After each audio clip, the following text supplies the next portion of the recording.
Good evening, everyone. Welcome to our live broadcast.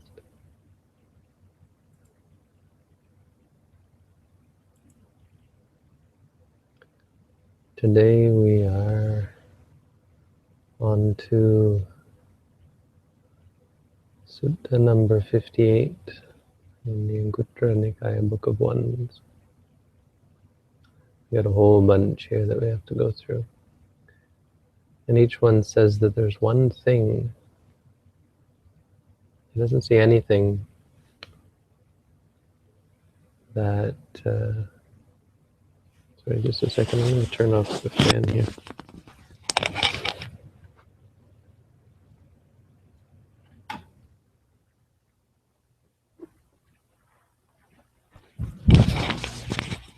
Did you hear that?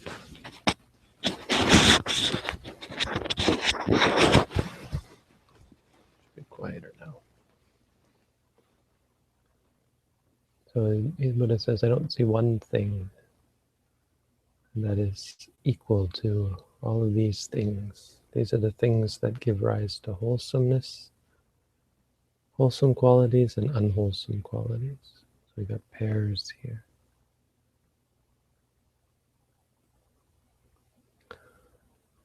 What is the one thing that gives rise, that causes unarisen unwholesome qualities to arise and arisen wholesome qualities to decline? Number one thing is heedlessness, pamada, negligence, lack of awareness, lack of alertness, lack of mindfulness. When one is heedless, unarisen unwholesome qualities arise, and arisen wholesome qualities decline. When our minds are distracted, when we lose the present moment, we lose the thread of our experience, and get caught up in conception. You experience seeing, hearing, smelling, tasting, feeling, thinking. This is real. This is now. This is here. And when we're heedful, when we're mindful, we're with reality. We're with the experience. Our minds are clear. Our minds are pure. But when we lose that thread, when we get lost, when we're negligent, when we neglect to stay present through the defilements and delusions, then we get caught up in past and future. We get caught up in I and me and mine, ahankara, mamankara, making me, making I, making mine, turning things into I, this I am, I'm this is me, this is mine.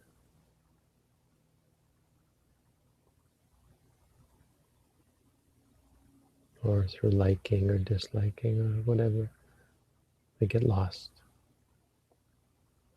in conception.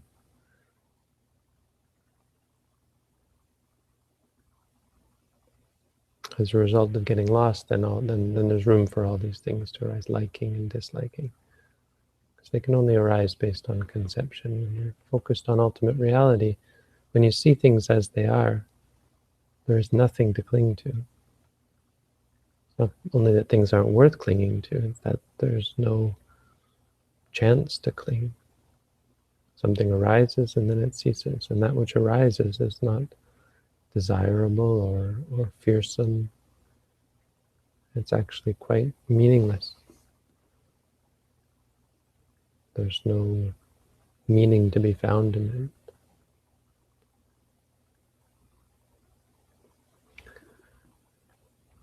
But the opposite, of course, when one is heedful, the next sutta is, when one is heedful, then unarisen wholesome qualities arise and arisen unwholesome qualities decline. When you're heedful, when you're mindful even of the unwholesome qualities decline. You can be caught up in greed, lust, anger, frustration, rage, fear, worry, anxiety. And as soon as you're aware of it, as soon as you're clear that that's what it is, as soon as you see the experiences as they are, you free yourself from the cycle of feeding into the emotion, and it declines. And all sorts of good qualities replace it, qualities of strength, qualities of purity, wisdom. So those are the first two, heedlessness, or negligence, and vigilance, I'd say. Pamada and appamada. The next two are laziness and arousal of energy. Laziness is similar to heedlessness, but it's because we're lazy, because we don't continue to, because we can't keep up. It takes effort to stay present. If your mind is inclined to cling, you have to work. Like the Buddha said, like a tree that's leaning in the wrong direction. You have to work to pull it, have it lean in the other direction. Otherwise it'll fall the wrong way all the time. So you have to work. Once you work hard enough, then it'll begin to incline in the right direction. And then it will fall in the right direction. Then you don't have to work. But the work has to be done. If you're lazy, you'll get lost in your old habits.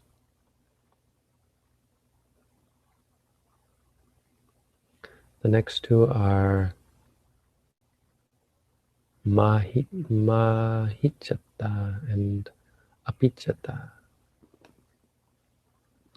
The commentary says, no, yes. Now the Vibhanga says, strong desire is lack of contentment, excessive desire with regard to robes, alms food, dwelling places, medicines, and the 5 objects of sensual pleasure. No, it just means desire. If you have lots of desires, lots of ambitions, many wants, many needs, so many unwholesome things come from it. Crookedness comes from it.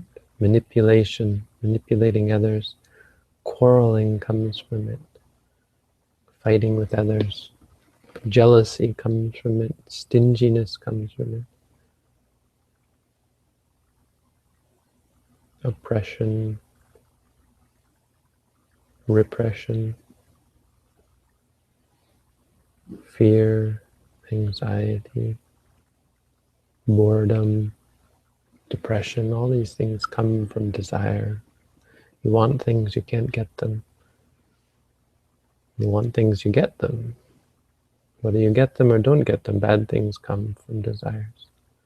If you get them, more desire comes. Addiction comes. If you don't get them, aversion, frustration, depression, rage, anger, fear, worry, anxiety. But when you have fewness of wishes, all these things go away. If you cultivate having fewness of wishes, this means like, well, it goes along with the next ones.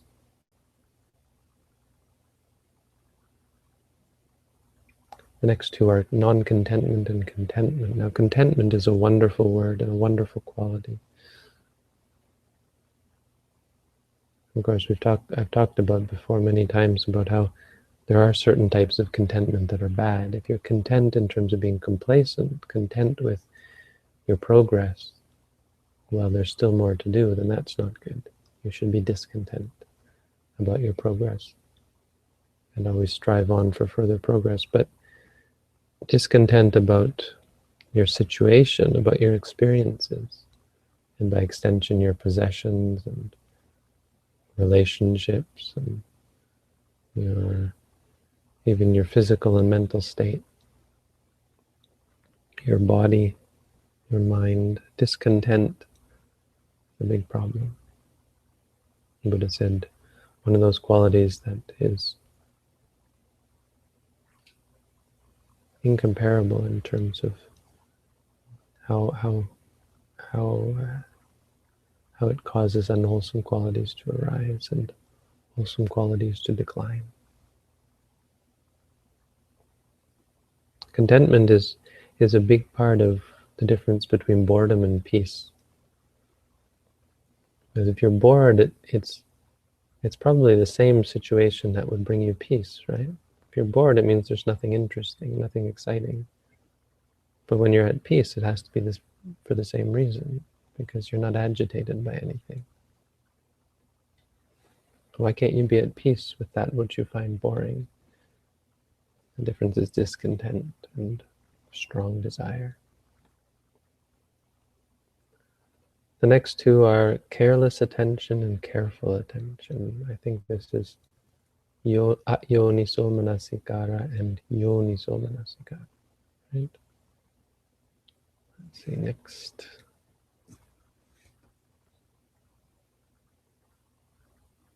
Yeah, yoniso manasikaro.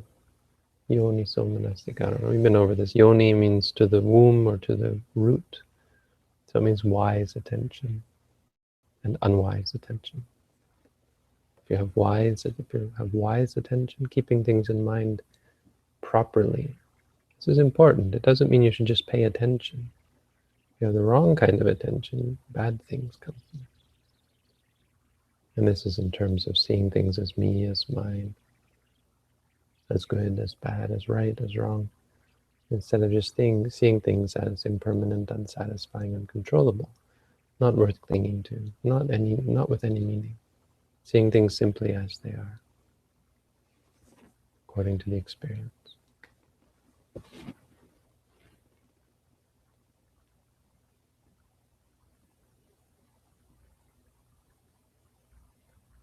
The next two are asampajanyam and sampajanyam.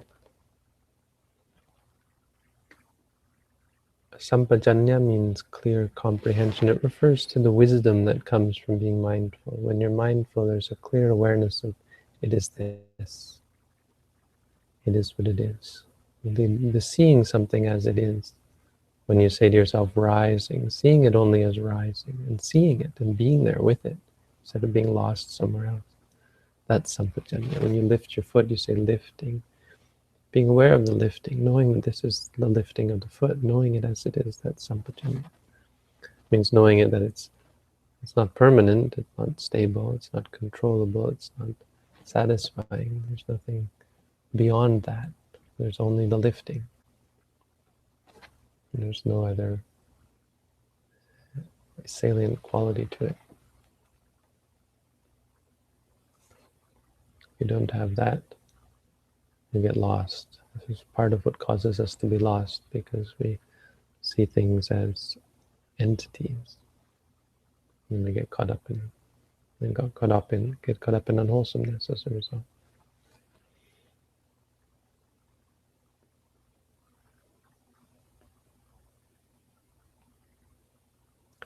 The next two are bad friendship and good friendship. We've all heard this one before. Many of us have heard this, no? How important good friendship is. This is what's great about this community. Is that here we are all around the world, and we can come together as good friends, supporting each other in the practice, encouraging each other in the practice, guiding each other, supporting each other. This is very important. No? This is the kind of thing we should cultivate. It's not like our Facebook friends. They can be any kind of person, or even our friends in real life, no? In our life. Oftentimes those friends are from childhood or from work or from school, and sometimes we don't get to choose our friends, and If we're not careful, we can fall in with the wrong crowd and cultivate bad friendship. Friendship that is of no benefit to us and no benefit to others. For one with bad friends, unwholesome qualities arise, and arisen wholesome qualities decline. Because we imitate each other. This is how our mind works. We learn from each other. We bounce off of each other. We reflect off of each other. We rub off on each other.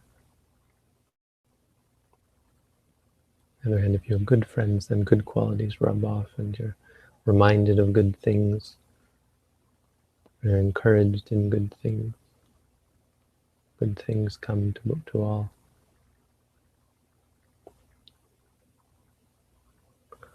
Finally, we only have 2 more to go, and then we're going to skip the next 2. So the last 2, kind of clever actually. I do not see a single thing that causes unwholesome qualities to rise and arisen wholesome qualities to decline, as the pursuit of unwholesome qualities and the non-pursuit of wholesome qualities. This just simplifies everything down. When you pursue bad things come from it. It's basically our pursuit. And this the message here, I mean, it's quite a thing, almost like a tautology, but the message here is that our direction, how we direct our mind, has an impact on our future. We are the architects of our future. We are the source of who we are. It's not someone else, it's not genetics or biology, it's not even past lives. It's what we do now, where we go now. If we incline towards unwholesomeness, that's what's going to bring unwholesomeness. There's no mystery to it. If you incline towards wholesomeness, wholesomeness comes from it. This is why in meditation you don't have to worry about what is going to come from it. You have to ask yourself, is what I'm doing pure, good, clear? All the good will come. You do your work, you get paid. Which I've said again and again, but bears repeating because it's one of the biggest questions that people ask. Anyway, speaking of questions, I think we have quite a few, so we'll stop there and go ahead and answer some of people's questions.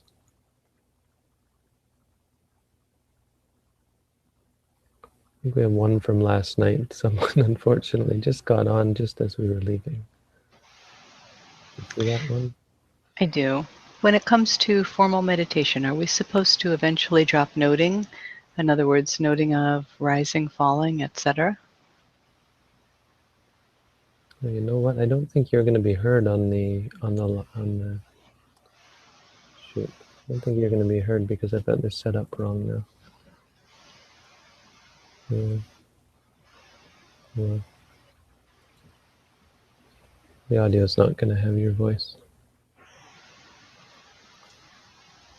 No, we're not supposed to ever drop noting. The noting of rising and falling. No. The only time you drop the meditation, because that's the meditation technique. It's kind of a shame that this sort of idea came about when that's really the meditation technique. And if you stop, you've stopped meditating. And this is going by the books, that the only time you stop with the actual meditation is once you enter into the jhana. So in our case, it's once you enter into lokuttara jhana, when you attain nibbana. Apart from that, there's no reason to give up. There's absolutely no reason to give it up. People give it up because they have the inclination that it's more comfortable not to. So they have the idea that it's somehow better.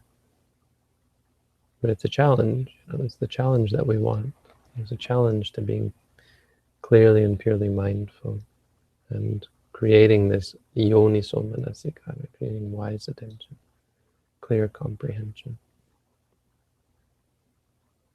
Anyway, it depends. There are other opinions, but this is my opinion, and As far as I understand from the teachers that I've had and read, no, we don't give up there. I don't see any reason why we would.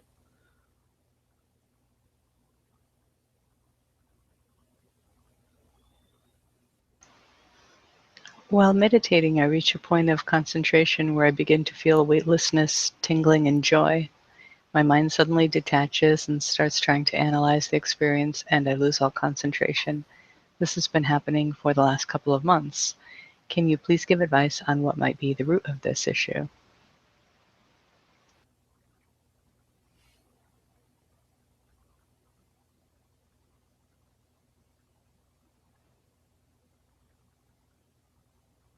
Well, it's not really a concern as to what is the root of the issue. I mean, the question is how you're reacting to it. If you start to analyze the experience, well, that's where you're going wrong. And probably even before that, you're going wrong. I mean, when you feel weightlessness, are you saying to yourself, feeling? If you're tingling, do you say to yourself, tingling?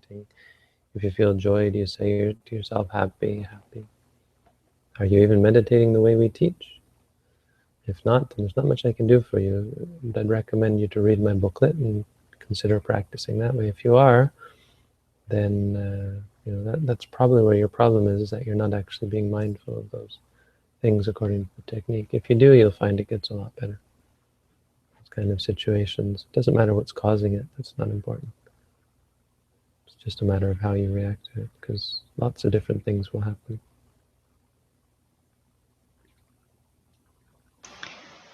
Bhante, lately when I meditate, I experience things like being neither man nor woman, but mere awareness and falling of gaps in the mind stream.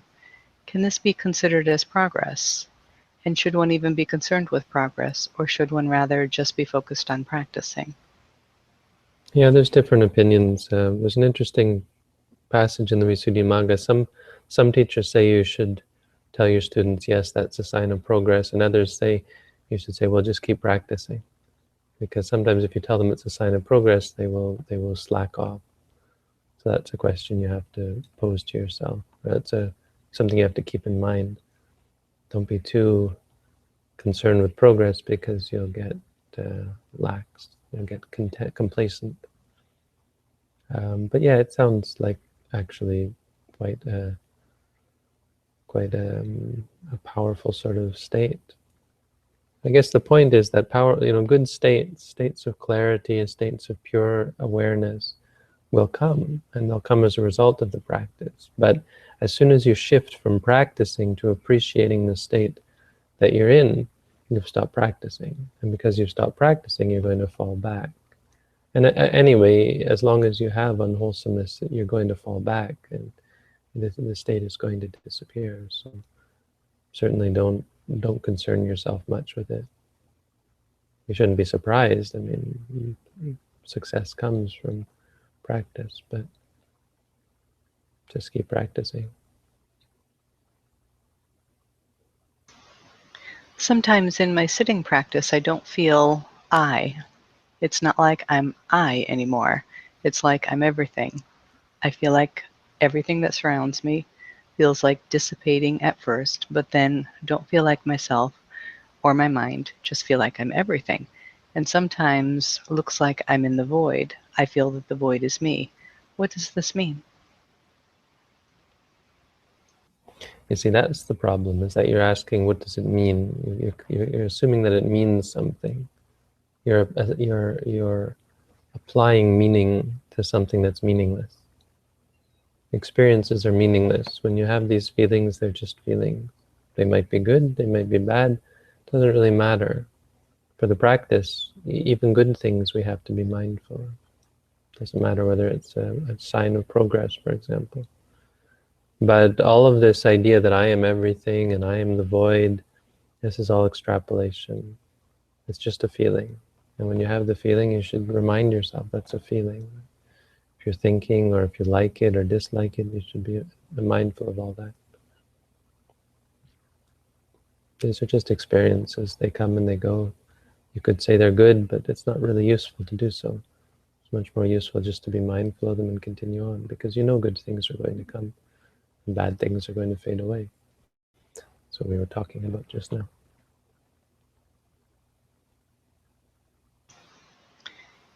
When you offer flowers, isn't it bad since they had to be picked or cut?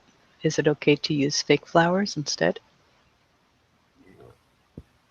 I don't. I mean, cutting flowers isn't unwholesome. They're not in pain because of it.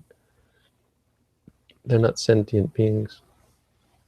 But even if they were, once they're cut, they're dead. I mean, we're not trying to fix the world. If something's dead, you can use it.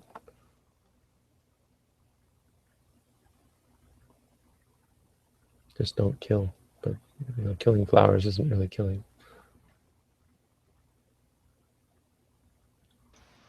Did the Buddha teach anything about dealing with very cold or very hot temperatures?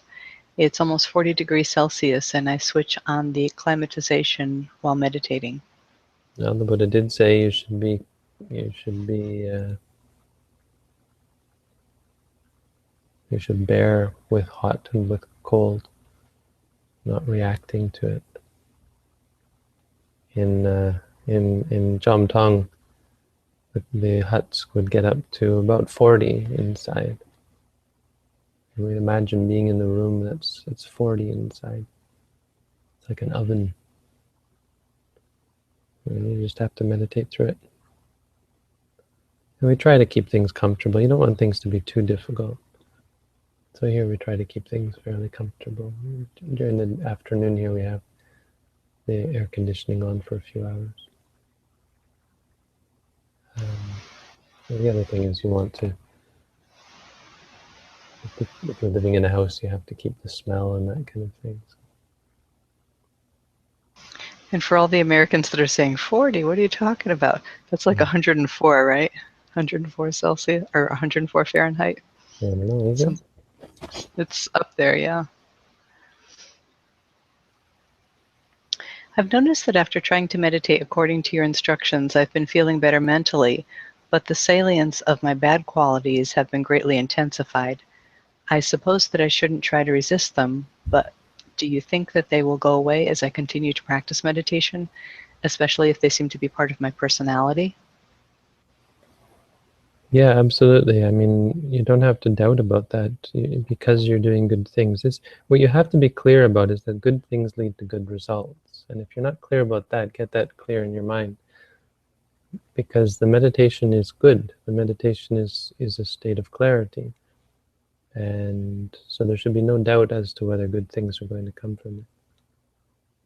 You don't have to worry. You don't have to worry about the bad things that come up while you're meditating, because they're part of your personality, right? They're part of your past. They're part of the habits that you've cultivated from the past. They're not coming from the practice. It would be ridiculous to think that they were. And we do sometimes, but you have to see how ridiculous that is, because the meditation is good. It's pure. There should be no question. You can feel it. You can see, what am I doing? I'm not instigating evil things. I'm not cultivating corrupt minds. I'm cultivating clear awareness. This is this. This is this. This is lifting. This is moving. There's such clarity and purity with it that you don't have to doubt. Don't worry about the bad things that come up. Be strong. You should be strong in the knowledge that the perfect knowledge that what you're doing is right. I know. I mean, it's kind of condescending, I suppose, to say to expect people to condescending, but it's facetious. I don't know. Simplistic to expect people. It was naive to assume that people can just fall into perfect faith in what they're doing. But I think it's important. This is where faith comes in, and confidence. But it comes from reminding yourself what you're doing is good, and there's no question. There's not. You don't even have to believe me, because it's good. Try it, look and see. You can't deny that it's good. And once you see that it's good, don't worry about what comes from it. You think, oh my gosh, it's good, but it's leading me to this. How could it? How could it lead to bad things? How could it make you angry and upset and lustful? The reason they all come out is because you stop repressing them. You stop avoiding them. So sure, they all come out. But you've got something more powerful than them. You're continuing to be mindful, and you're invincible. You're impervious to all of the unwholesomeness in your mind.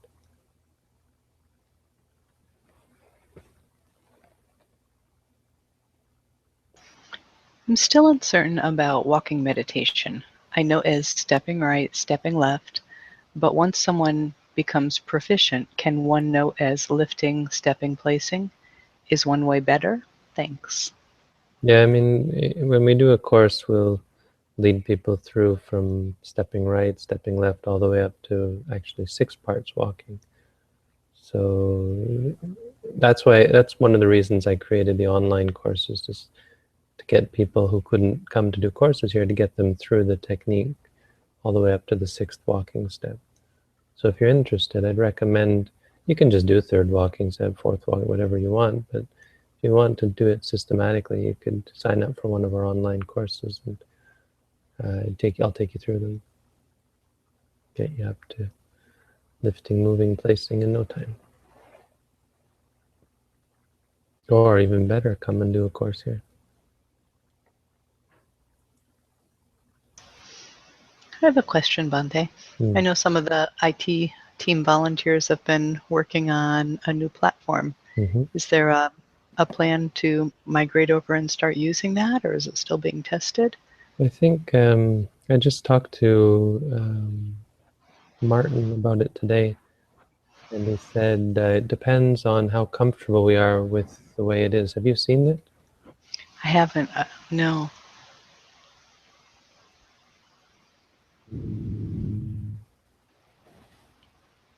Coming, it's just slowly. Let me see. Oh yeah, it was a private conversation here. All right, he made me set up an organization on GitHub, which I've done. So now he's part of the organization. We need to know what Doug's up to, so we have to make a hangout with Doug. That's, I guess, our next step. So at some point there will be a migration, and when people try to sign on to this, this won't be active anymore? Well, it'll be the same site, it'll just suddenly look different, and you'll have to sign up again. Oh, okay. It'll be the same place, it'll just be different. The same idea, but it'll be a different layout, and there'll probably be a few things that don't work anymore, that aren't implemented yet. Sounds good. Yeah, well, I'm going to push for it to be ready before September. Hopefully next month we can get everything. I mean, it's working. It's just a matter of getting it set up, getting it in place.